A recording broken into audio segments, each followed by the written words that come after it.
Cara mudah bancuh baja AB sendiri. Let's go! Ramai orang tanya, guna baja apa cili ke berumur pokok cantik-cantik ni? Alhamdulillah, saya guna baja AB je guys. Jom kita bancuh sendiri. Mula-mula kita perlukan penimbang besar, penimbang kecil. Kita perlukan sarung tangan untuk safety. Ini adalah formula baja, nanti saya bagi di hujung video. Jom kita bancuh baja A dulu. Baja A ni dia ada dua je, kalsium nitrat dengan ferrum EDTA. Jadi kita timbang dulu kalsium nitrat, kita nak 21,160 gram. Jadi kita dah timbang, kita guna penimbang yang besar tu tadi, dan kita timbang pula ferrum pula guna penimbang kecil. Ferrum ni kita nak 380 gram saja dan kita timbang dia dan siap untuk baja A. Next kita nak buat baja B pula. Apa yang perlukan?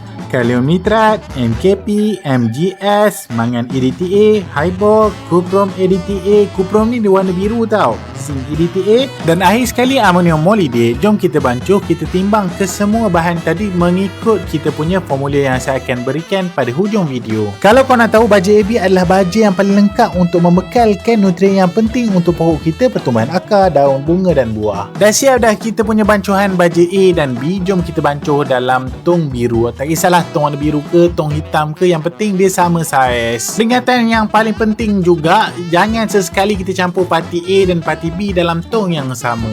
Jadi korang kena ada dua tong lah, satu tong A dan satu tong B. Pastikan dia dah penuh, kacau dengan sekata. Dah siap dah kita punya parti baja A. Baja A dia warna kuning sebabnya dia ada unsur ferrum. Kalau ini warna biru sikit sebabnya dia ada unsur kuprum tadi. Jom kita bancuh baja B pula, sama je step macam tadi. Yang penting volume air pipe tu tadi kenalah sama dengan kita punya tong A tu tadi.